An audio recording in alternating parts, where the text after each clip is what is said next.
మాట్లాడతాం. మర్చిపోకండి ఎవరు. గత ముఖ్యమంత్రి గారు కూడా నేను చేస్తా ఉన్నాను, జగన్మోహన్ రెడ్డి గారికి కూడా. ఇదే చర్చికి జరిగితే మీరు ఊరుకుంటారా? ఒక మసీదుకి జరిగితే ఊరుకుంటారా? ఒక తిరుమలకి జరిగినప్పుడు ఎందుకు వెనకేసుకొస్తారు? రాకండి. ఏ మతం మీద దాడి జరిగినా సంపూర్ణంగా నాతో సహా మేము ఖండిస్తాం, బయటకు వస్తాం. ఇస్లాం మీద దాడి జరిగితే మేము మాట్లాడతాం, క్రిస్టియానిటీ మీద దాడి జరిగితే మేము మాట్లాడతాం, హిందూ ధర్మం మీద, సనాతన ధర్మం మీద దాడి జరిగితే కూడా నేను మాట్లాడతాను. ఇది మొదటిసారి కాదు, మేమందరం మాట్లాడతాం. ఇది ప్రాథమిక హక్కు. ఇది పరస్పర విశ్వాసాలను గౌరవించుకోవడం చాలా చాలా అవసరం. ఇది అందరికీ తెలియజేస్తున్నాను. ఇది దోషులకి కఠిన శిక్ష పడాలి. అలాగే ముఖ్యమంత్రి గారికి కూడా నేను తెలియజేసుకున్నాను, చంద్రబాబు నాయుడు గారికి కూడా కేబినెట్ మీటింగ్ జరగాలి, అసెంబ్లీలో చర్చ జరగాలి. అసలు టీటీడీ ట్రస్ట్లో ఎన్ని అవకతవకలు జరిగినాయి, దీని మీద కూలంకషంగా దీని మీద చర్చలు జరగాలి. అలాగే నిన్న అందరూ మీడియా పెద్దలు కూడా అడుగుతా ఉన్నారు, అధిపతులు, పత్రికాధిపతులు కూడా అడుగుతా ఉన్నారు, మీడియా వారు కూడా అడుగుతున్నారు, దీన్ని సిబిఐకి తీసుకెళ్లాలా లేదా అనేది. అది గౌరవ ముఖ్యమంత్రి గారు నిర్ణయం తీసుకోమని. మీరు ఏ నిర్ణయం తీసుకున్నా కేబినెట్ మీ వెనకాల ఉంటుంది, ప్రజలు మీ వెనకే ఉంటారు. ఇది ఇక్కడతో ఆగాలని మనస్ఫూర్తిగా నేను కోరుకుంటున్నాను. అలాగే 40 సంవత్సరాలుగా కర్ణాటకలోని గీ కంపెనీకి ఇస్తా ఉన్నారు.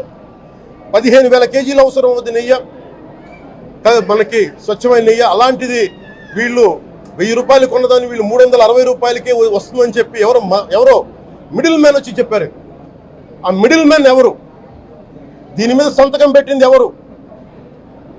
మీరు 1,00,000 లడ్డూలు మీరు అయోధ్యగా పంపించినప్పుడు మాట్లాడింది ఎవరు?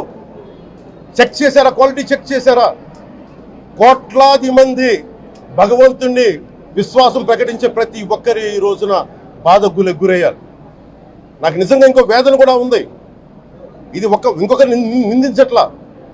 తిరుమలలో ఉండే ఇంతమంది సేవ చేసుకునే వ్యక్తులు కానీ మీరందరూ హిందువులే కదా. మీరందరూ టీటీలో ఉండే వందలాది మంది ఎంప్లాయీలు, మీకు ఉద్యోగులు, వేలాది మంది ఉద్యోగులు, మీరందరూ ఏం చేస్తున్నారు? మీరు హిందువులు కాదా? మీరు స్వామివారికి అపవిత్రం జరుగుతూ ఉంటే మీరు కల్తీ జరుగుతుంది మీకు తెలిసి కూడా మీరు ఎందుకు కాముకున్నారు? భయపడ్డారా? వైసీపీ అంటే వైవి సుబ్బారెడ్డి గారంటే భయపడ్డారా? ధర్మారెడ్డి గారంటే భయపడ్డారా? ఏ స్వామి అయితే మీకు ఆశ్రయం ఇచ్చారో ఆ స్వామికి అపవిత్రం జరుగుతూ ఉంటే మీరందరూ కామ్గా కూర్చునే మీకు ఎలా వచ్చింది? మీకు ఇది నేను సాటి హిందువులను కూడా నేను ప్రశ్నిస్తున్నాను. మీరు కూడా తప్పు చేశారు దీంట్లో. ఇది ముందుగా ప్రతి హిందువు గౌరవించాల్సింది. దీన్ని మీ మతాన్ని మీరు గౌరవించుకోండి ఫస్ట్. ప్రతి హిందువు నేర్చుకోవాలి. ఇది ప్రతి హిందువు ఆత్మ పరిశీలన చేసుకోవాలి. మీరు బయటికి రావాలి. తప్పు జరుగుతూ ఉంటే కూర్చొని చేతులు కట్టుకొని మనకెందుకులే అంటే ఇలాగే ఉంటాయి. ఇది మారాలి. ఇది అందుకు నేను కూడా దీంట్లో భాగమే. కాబట్టి నిజంగా నాకు ఇన్ని సమస్యలు చెప్పారు ఇన్ని సంవత్సరాలుగా. వైసీపీ మీద పోరాటాలు చేస్తున్న, రోడ్లు బాగలేదంటే మాట్లాడాం, రైతుకి సమస్యలు వస్తే మాట్లాడాం, గుడులు అపవిత్రం చేస్తుంటే మాట్లాడాం. కానీ ఏ ఒక్కరు కూడా బలంగా కూర్చొని టీటీడీ ఉద్యోగులు ఎవరైనా సరే ఇలా జరుగుతుంది అని తెలిసి కూడా కాముకున్నారంటే మీరు మహా అపరాధం చేశారు.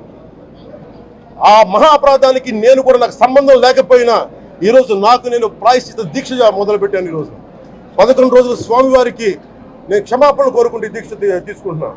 ఇది మారాలి, భవిష్యత్తులో ఉండకూడదు అని కోరుకుంటూ సెలవు తీసుకున్నాను. అంటే ఏ రకంగా టికెట్లు అమ్ముకున్నా అండి? ఎన్నిసార్లు వెళ్ళేదండి మంత్రి రోజా, మాజీ మంత్రి? ఎన్నిసార్లు వెళ్ళేది? అక్కడికి వెళ్ళి టికెట్లు అమ్ముకొని న్యాయం చేశారని ఏమి న్యాయం చేశారు ఈరోజు తిరుమల తిరుపతి దేవస్థానానికి? కనీసం వసతులు లేవు, చిన్నపిల్లలు కూడా ఇబ్బందులు పడుతున్నారని యాత్రికులందరూ కూడా గగ్గోలు పెట్టేవారు, కంప్లీట్గా గగ్గోలు పెట్టేవారు. మాకు ప్రసాదాలు అందట్లేదు, కనీసం క్యూ లైన్లో నుంచుంటే మాకు ఎటువంటి సౌకర్యాలు లేవని ఏడ్చేవారు. అటువంటిది పెద్దగా అన్ని రకాలుగాను కూడా రేట్లు పెంచేసి తిరుమల తిరుపతి దేవస్థానం తాలూకా ప్రాముఖ్యతను కూడా మంట కలిపేటట్టుగా వాళ్ళు చేసిన బిహేవియర్.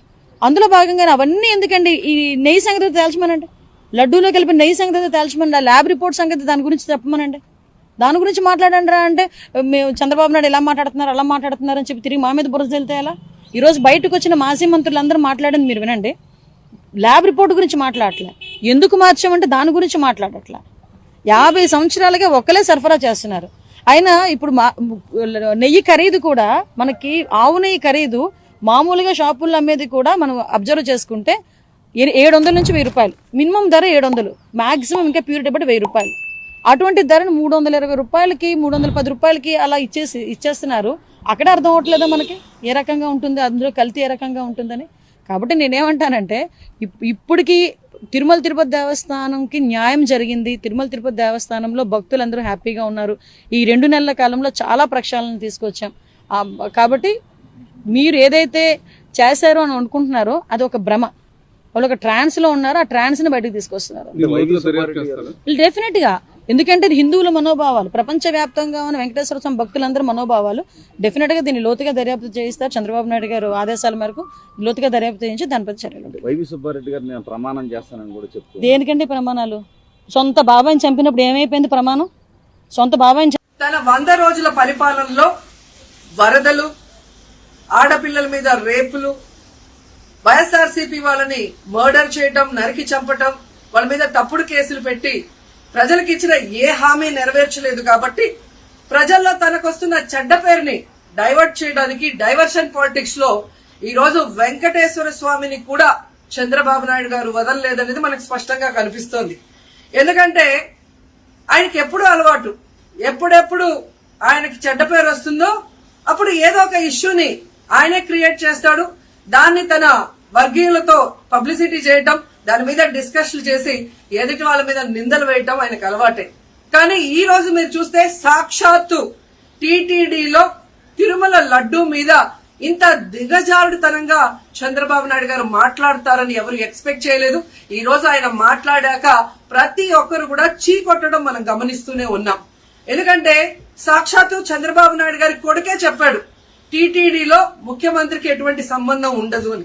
అలాంటప్పుడు జగన్మోహన్ రెడ్డి గారు ఏదో దగ్గరుండి తిరుపతి లడ్డూలో యానిమల్ ఫ్యాట్ ని మిక్స్ చేయించినట్టుగా ఆయన ఈరోజు ఆరోపించడం ఎంతవరకు సబబని నేను అడుగుతున్నాను. ఒక్కసారి మీరు గమనించండి, చంద్రబాబు నాయుడు గారు ముఖ్యమంత్రి అయిన తర్వాత జూన్ 21వ తేదీ ఈవోగా శ్యామలరావు గారు మరి అక్కడికి రావడం జరిగింది. నెయ్యి వాసన చూస్తూ లడ్డూలో స్వచ్ఛమైన నెయ్యిని మేము వినియోగిస్తున్నామని ఆయన చెప్పడం కూడా మీరు అందరూ గమనించుంటారు. జూలై 6వ తేదీ 12వ తేదీ 2 సార్లు ట్యాంకర్లది టెస్ట్ చేయడం జరిగింది. అందులో వెజిటబుల్ ఫ్యాట్ మిక్స్ అయింది కాబట్టి దాన్ని రిజెక్ట్ చేశాము, దాన్ని వాడలేదు అని శ్యామలరావు గారు చెప్పడం మనం అందరం కూడా గమనించాం. అలాంటిది 2 నెలల తర్వాత ఇప్పుడు చంద్రబాబు నాయుడు టీటీడీకి సంబంధించిన దాన్ని టీడీపీ ఆఫీస్ లో ప్రెస్ మీట్ పెట్టి ఇలా యానిమల్ ఫ్యాట్ కలిసింది అని ఒక నింద వేసినప్పుడు దాన్ని సమర్థిస్తూ మళ్లీ శ్యామలరావు గారితో ప్రెషర్ పెట్టి ప్రెస్ మీట్ పెట్టించి ఎలా మాట్లాడిచ్చారో మీ అందరూ కూడా గమనించారు. సాక్షాత్తు నారా లోకేష్ గారే చెప్పారు టీటీడీతో ముఖ్యమంత్రికి సంబంధం లేదు అని. అలాంటప్పుడు జగన్ గారి మీద ఎలా నిందలేస్తారని నేను అడుగుతున్నా. ఈరోజు మీ ప్రభుత్వంలో మీ ఈవో ఉండగా మీరు టెస్టింగ్ చేసిన మిల్క్ లో వెజిటబుల్ ఫ్యాటా ఇంకో ఫ్యాటా ఉంటే దానికి బాధ్యత ఎవరు? శ్యామలరావు గారా, లేదా ప్రభుత్వంలో ఉన్న చంద్రబాబు నాయుడు గారా, లేదా ఎవరు? టీటీడీ బోర్డులో ఉన్న మెంబర్సా? సో ఇది ఒకసారి మనం ఆలోచించాల్సిన విషయం. అంటే ఈవో గారు తాను జాయిన్ అయినప్పుడు ఏం చెప్పాడు, ఈ రోజు చంద్రబాబు నాయుడు ప్రెషర్ పెట్టాక ఏం చెప్పాడు అనేది భక్తులందరూ కూడా గమనించాల్సిన విషయం. రెండవది మీరు చూస్తే చంద్రబాబు నాయుడు డైవర్షన్ పాలిటిక్స్ ఎప్పుడూ చేస్తుంటారు. అలాగే ఈ రోజు ఆ తిరుమల కొండ మీదకి జగనన్న అధికారంలో ఉన్నప్పుడు మోడీ గారు వచ్చారు, అమిత్ షా గారు వచ్చారు, ఎక్స్ సీజే రమణ గారు వచ్చారు, ప్రెసిడెంట్ సీజే గారు వచ్చారు. అంతెందుకు చంద్రబాబు నాయుడు ఫ్యామిలీతో సహా వెళ్లాడు, పవన్ కళ్యాణ్ గారు వెళ్లారు. లడ్డూలో ఏ మాత్రం రుచి తేడా ఉంటే ఆ రోజే వాళ్ళు కంప్లైంట్లు ఇచ్చుంటారుగా, ఎందుకు కంప్లైంట్లు ఇవ్వలేదు? ఇప్పుడు ఆ 5 సంవత్సరాల్లో ఏదో జరిగిందని నింద వేయటానికి ఈ రోజు టీటీడీని ఎంచుకొని తిరుమల తిరుపతి దేవస్థాన ప్రతిష్టను దిగజార్చడం ఎంతవరకు కరెక్ట్ అని భక్తులందరూ కూడా ఒకసారి ఆలోచించాల్సిన అవసరం ఉంది. అండ్ మూడవది, ఈ రోజు ఎవరైతే బీజేపీ నాయకులు కూడా మాట్లాడుతున్నారో వాళ్ళని నేను అడుగుతున్నా, ఇదే టీటీడీ బోర్డులో మెంబర్లుగా బీజేపీకి సంబంధించిన వాళ్ళు ఉన్నారు. మరి ఆ రోజు తప్పు జరిగితే వీళ్ళందరూ ఎందుకు మోడీ గారికి అమిత్ షాకి ఇన్ఫార్మ్ చేయలేదు, ఎందుకు దీని మీద చర్యలు చేపట్టలేదు అనేది నేను అడుగుతున్నా.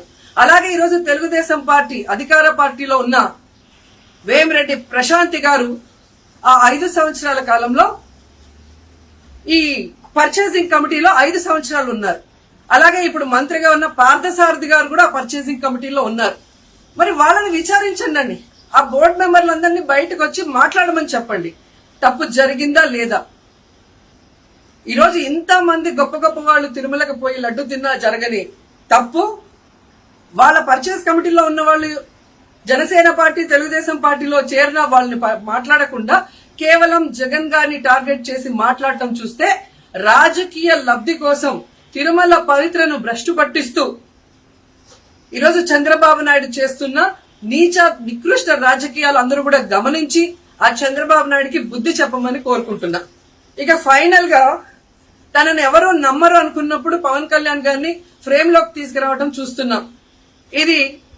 ఇది కూడా మనం అందరూ కూడా గమనించాలి. ఎందుకంటే ప్రాయశ్చిత్త దీక్ష చేస్తున్నానని పవన్ కళ్యాణ్ అంటున్నారు. ప్రాయశ్చిత్త దీక్ష ఎవరు చేస్తారు? తప్పు చేసిన వాళ్ళు చేస్తారు.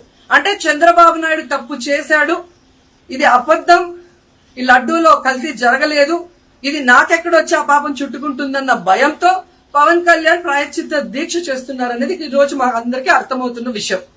ఎందుకంటే ఈ రాష్ట్రంలో తిరుమల కొండ మీద 1000 కాళ్ల మండపాన్ని కొట్టేసింది చంద్రబాబు నాయుడు. దుర్గా గుడిలో క్షుద్ర పూజలు చేయించింది చంద్రబాబు నాయుడు.